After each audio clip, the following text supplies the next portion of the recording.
ebera ya kuteeka bifulu wano na wali ate nga munaye gwe mulimu gwenkola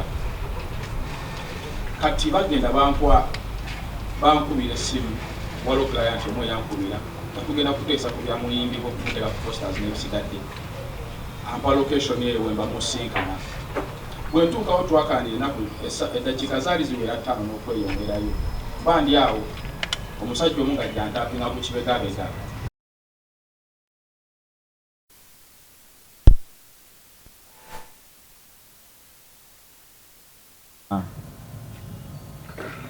ngenda okumagamaga okutunula ku ludda lwange olwa kkono nga waliwo omusajja omulala, okutunula ku ludda lwange olwa ddyo waliwo omusajja omulala ne yali anvuze owa booda naye nga bamumakinze amaanyi ne ganzigwa n'angamba tuula wansi ne ntuula. Bwe ntuula wansi ekigambo kye yasooka okuvaamu kyali gyab'eggaali baliwa n'eddakiika teyawula drone n'etuuka ne banteeka mu drone ne amaneja ogwo nali ngenza okukisinkana naye ne bamuteeka mu drone eyo. Owa booda ne bamugobawo ne bamugamba weebale tuleetera client ne banvuga. Bwe banvuga twakkirira kubanga ekifo ekyo ekitundu ekyo nkimanyi bulungi. Twakkirira tuba tutuuka ku crossover actually nga tunatera otuuka ku kidde busaabala ne bansiba akakookolo ku maaso ne banteekako empingu ne banvuga ngenda okuwulira twambuka ne mind kati wano tuli mu kwambukanga ku ofiisi ya FDC ebyaddamu awo saategera location entuufu ne banvuga banvugira eddakiika eziwera I think around an hour ne tutuuka mu kifo kyabwe kye baali baagala okunteeka. Twatuukawo kiro ne banzijamu kati oyo omukyala guno ali ngenza okukisinkana ne bagamba ono tumutwale ku location endala ebisigadde kujje saddamu biwuliza wadde okubimanya. Bwe banteeka bwe tutuuka awo ne bankebera kubanga mu lugendo bankebera ne bansanga n'essimu emu ne baginzijako bagenda okera mu nsala endala nti alina n'essimu ey'okubiri ekigambo kye baddamu okuvamu ti be bano bennyini be tunoonya bano be bayeekera ne bannyongerayo mu kunkebera nalinamu ssente zange era zo ssente baazitwala kubanga twatuuka wali eri nga ejali emitwalo 5,600 mu 15,000 nga wasigaddeyo 16. Eyo si nsonga kubanga ssente tukola nkole. Ne banteeka bwe tutuukawo after the registration ebisigadde banteeka mu room eyo nasangayo comrade omu.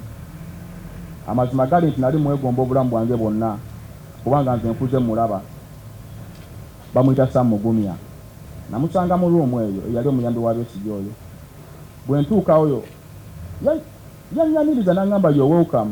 Ne mugamba thank you. N'angamba tulina okukola kakkana. My name is S.Mugumya. Ne neesikamu ne mugamba okakasa yeggwe n'angamba yenze. Then ne mugamba yenze Asiku. Bwe mugamba nze Asiku yamala erinnya lyange eryokubiri Raymond. Ate awo ne neeyongera okutya ne ndowooza mpima.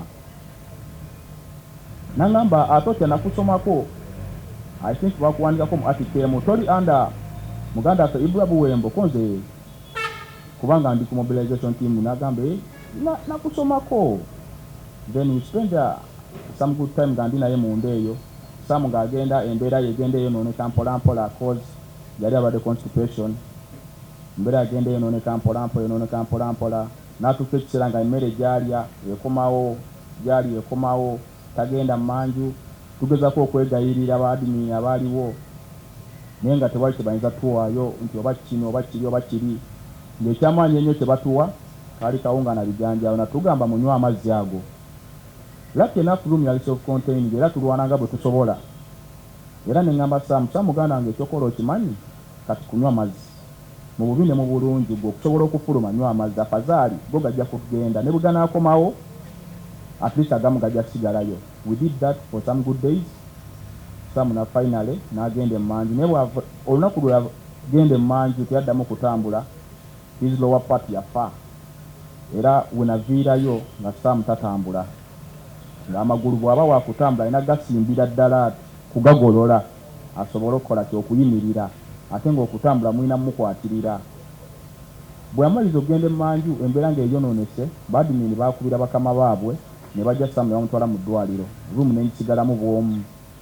Lucky enough room we yali strategically located nga emmotoka ezisomba abantu oba ezikima abantu we zipaakinga ng'ate etunudde mu corridor kubanga galabika nti gaali maka ga muntu nga room eno gye tulimu yali ya mukozi. Kati we nali nga I could peep through the window ey'ekinaabiro nga I could see what vehicle is coming in, motoka kyefuluma. Wale moroka ezayingiranga drone n'ebirala. Naye nga bwe walwalanga mu facility eyo ng'omusawo ajjirawo kujjanjaba. Ennaku z'omwezi I think zaali 14, if I recall very well. Lwenda bamuganda nge John Mary Sebuufu nga bamuleeta ku facility eyo yali ambadde essaati yali ya black yalimu obutolobojjo bwa white. Zaali ennaku za mwezi nga 14 zo nzijjukira bulungi kubanga twali twogera to make matters worse I always carry nze mpandiika ku bisenge era buli lwembeera mu kiseera mpandiika ku bisenge obuteerabira nnaku lunaku ki lwendimu na nnaku za mwezi nkoloboza ebisenge. Kati ennaku z'omwezi zaali 14 drone yetuuka baleeta yasooka okufuluma yali muganda waffe John Mary Sebuufu gwe basooka okujjamu kubanga ye mumanyi nsiiba naye wano ngenda okulaba ajjamu omusajja omulala yali munene n'omulala era ng'amugoberera be bantu basatu abaavaamu ku olwo. I think ekiro nga 15 nga 14 bwatu kijjukira bulungi ne baleeta abakyala. Jacqueline Jolie bamuleeta yali ayambadde dress yali ya blue and white striped. Bamuleeta ya ku facility namulekayo. Saategeerawo nti Lina Zedriga baali bamuleese doctor naye I think ennaku z'omwezi nga 16 banzija mu room eyo we nali nsobola okulabira ebyo lwansonga oluggi lwali terwatuuka wansi ku tiles lwalina margin nga osobola okulingiza through n'olaba ebigenda maaso mu corridor ate nga tiles zaali glossy nga zaaka osobola okumanya olwo bamututte mu room eno n'agenze mu room eno. Bwe banzija mu room eno ne bantwala mu room endala gye nasanga muganda ffe Bright Muwumuza namusanga mu room eyo n'agamba nonse bankwata nga 14 bandeeta ne Sebuufu ne mugamba mwabala bava mu motoka emu ne Sebuufu n'agamba ye banvuga ne bantwala ne bantuusa mu kifo bwekiti awo we banteera mu drone yangamba Kampala House is it kind of that we bamujja ne bakola ki then bamuteeka mu drone ne balyoka bamuleeta ku facility. Namala ne muganda ffe Bright week yali namba n'ekintu era nangamba bwe nvangayo oba at least abantu bategeeza nti gye ndi mulamu. Kati mu wiiki eyo lwendaba muganda waffe Dr. Lina Zedriga nga mulwadde kubanga bamujja ne mu room ne bamuteeka ebweru nga balina okujja okumwaseesinga. Lina nga bamuleetera eddagala naye nga ye tebakyamuteeka mu room emisana ng'afuluma n'atuula mu corridor nga bamwaseesinga nga n'abasawo bajja okumukolako awo. Then after nga bw'omanyi nti bw'olwa mu kifo otandika okukola emikwano time came ng'obawulira boogera this woman of Western was pretending that she's sick yet she's very very fine. Amazima gali nti ndi musajja mulugwala ne mu facility eyo natuuka ekiseera nga n'olulimi olwange oluzaalirwa n'olugwala nga sirwogera kubanga sirumanyi neefuulira ddala nti sirumanyi neefuula nti oluswayiri sirutegeera sirwogeranga nako neefuula nti olunyankole siruwulira wankubadde mbiwulira nali manye ennimi bbiri zokka Luganda na Luzungu cause nakimanya nti bwe mbalaga nti mbimanyi ate bugenda kuba buzibu bulala bajja kitwala nti bye boogera mbiwulira oba nti nja twala information era nafuukira ddala omusiru. Katonda yannyamba simanyi na ngeri gye kyakolebwamu simanyi maanyi gye mwateekawo baganda bange. I think ennaku z'omwezi nga 25 bagenda bajja era drone etuuka nga bulijjo. Lucky enough ennamba nagikwata ya drone naye kijja gyogera wano omunanyifu my security. Ne bajja ne bampa ebintu byange ne baŋŋamba yambala biki kati muli mu bwongo nalowooza nti no bankyusa bagenda kuntwala either mu barracks oba ngenda mu kooti oba ngenda wa saamanya ne bansiba amaaso ne banziza ku mpingu nga bwe batera okukikola ne banvuga kubanga motoka twalimu abantu 4 ne banvuga bantuusa ne bajjamu omu simanyi bwe bamuteeka watuufu ne banvuga kati bansuula mu kabira naye ng'ekitundu kikimanyi bulungi kuba ekira kyali kya Kalitunsi. Banzija mu mmotoka nga batuuse ekikyayo nga bayimiridde ne banzija mu mmotoka ne bantambuza ne baŋŋamba tuula wansi. Baŋŋamba okutuula wansi natuula ne baŋŋamba galamira weebake tunula wansi ne ntunula wansi.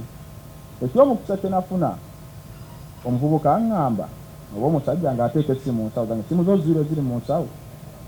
Buli yateeka essimu mu nsawo ne neeyanza Katonda ne ŋŋamba kirabika Mukama awuliriza essaala zange. Naŋŋamba sula waawo omutwe nga wayiseewo eddakiika 10. Bwe ngezaako okusula omutwe nga tezinawera waliwo omu yali asigadde n'avoggola ne nguzzaawo. Ngenda okuwulira emmotoka etambula n'endowooza era bagezaako okunseekinga. Kwe kuswamamu then afterwards ngenda okukangamu okusitula nga teryanziramu, okusitula nga ndaba ndi mu kibira kya Kalitunsi. Okutunula buli ludda nga ndaba ona Kalitunsi ne ŋŋamba nedda emmotoka ebadde evugira sayidi ze ne ngezaako girondoola. Ne nsangawo akakubo ekyemmanga kaali kakkira mu kiyombe ne ŋŋamba nedda teri kuba olikira mu kiyombe kannyambuke. Bwe nnyambuka nasanga maini naye bali mu kugikola ne nnyimirira awo saddamu kutambula kubanga nali simanyi ddala lutuufu lwe nina kukwata. Ababooda ne bayitangawo ng'era gwe nninze nina okulaba owa booda omu ayitawo ne mukuba omukono okwetegeeza kiti kwaliko sipiika ya pulezidenti.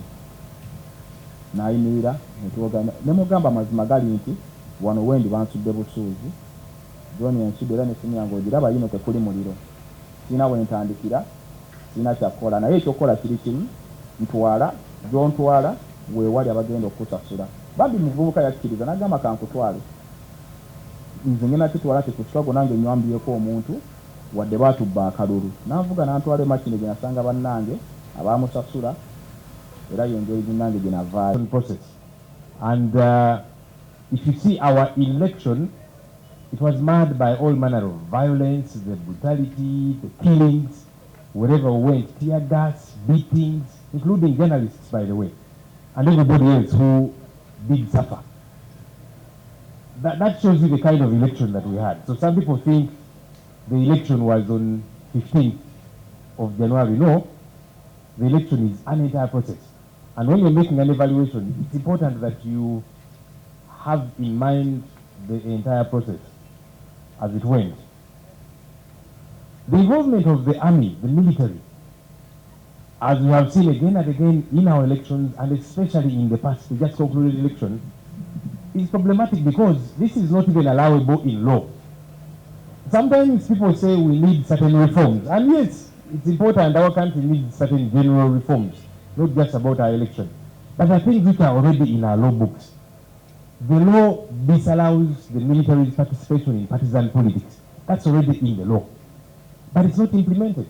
You saw in the last election, senior military officers, EPDF officers, at functions, in boot camps and so on, campaigning for the NRM candidate and the NRM general, which is not allowable within the law.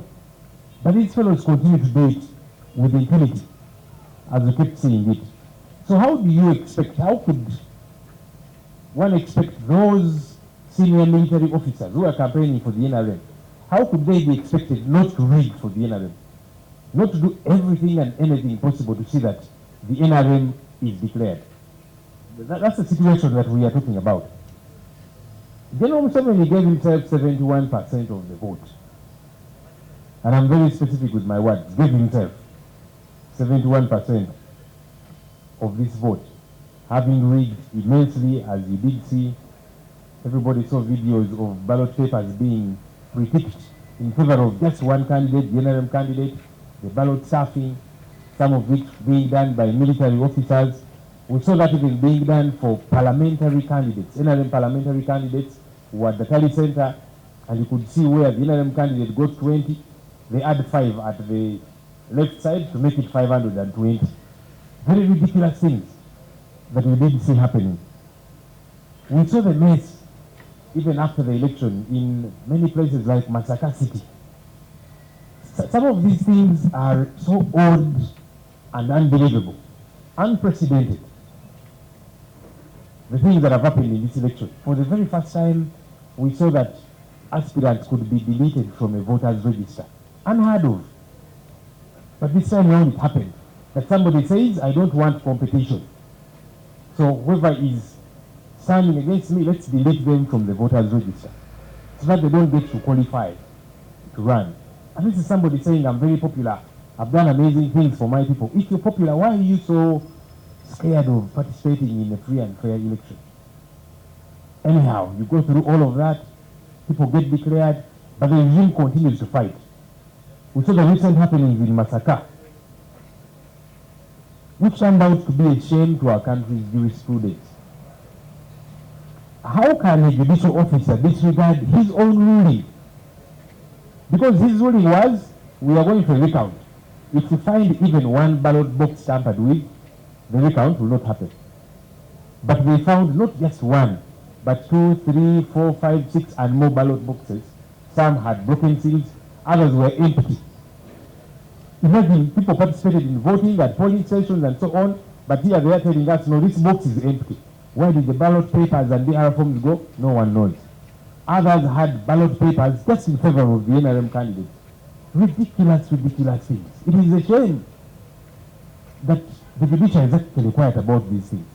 I know every judicial officer has got independence to operate as they should, but where a judicial officer goes against his own ruling, I would expect the judiciary really to speak out by way of saying, no, this person is putting our name to shame, because the deterioration keeps happening and keeps happening fast.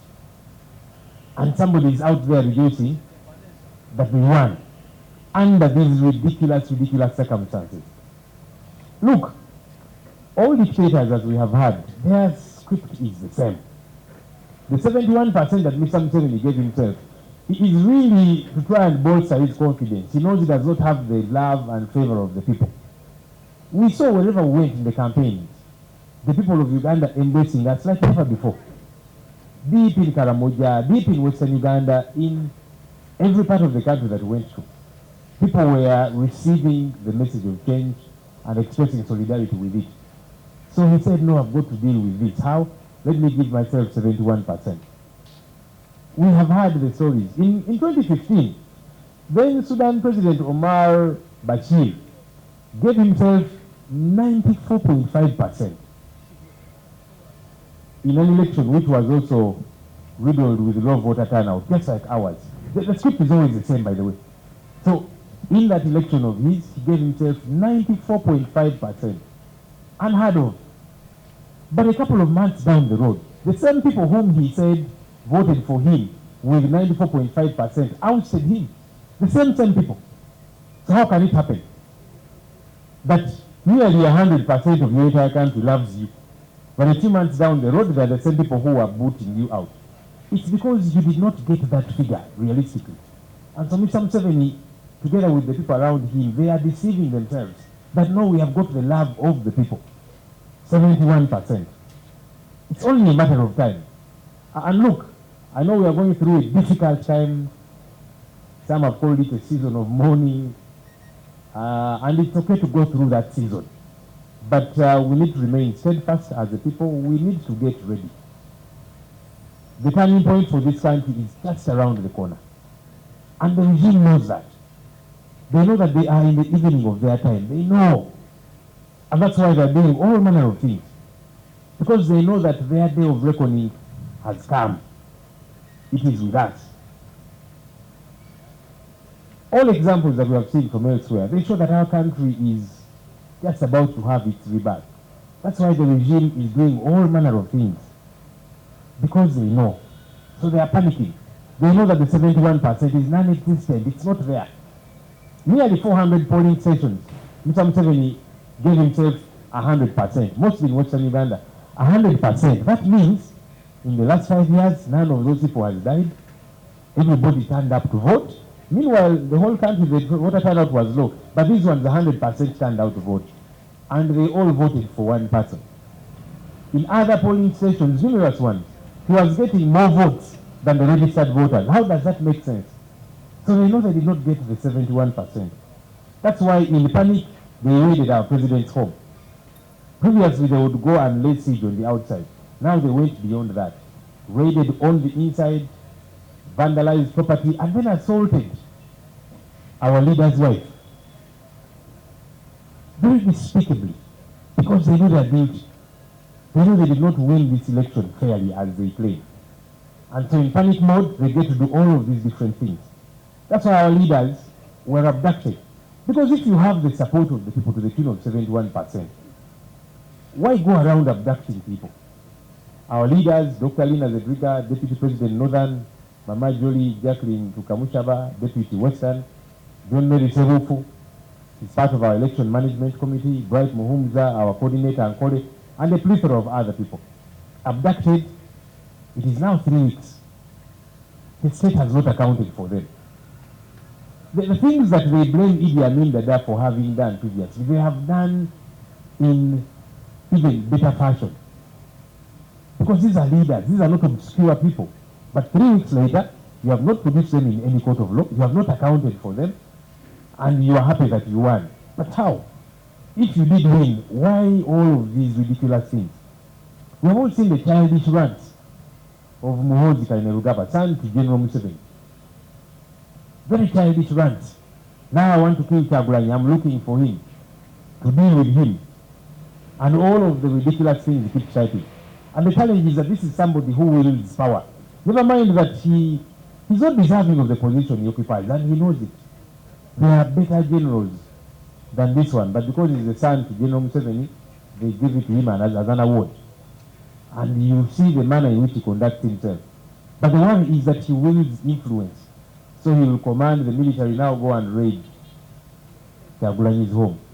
Now beat up this one. Now let's put this one in the basement. And all of these different things.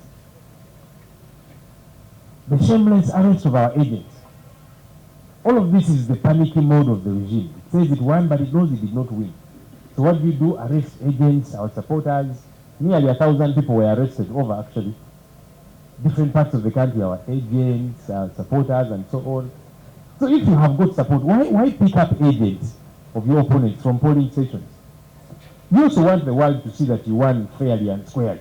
So let the agents be there.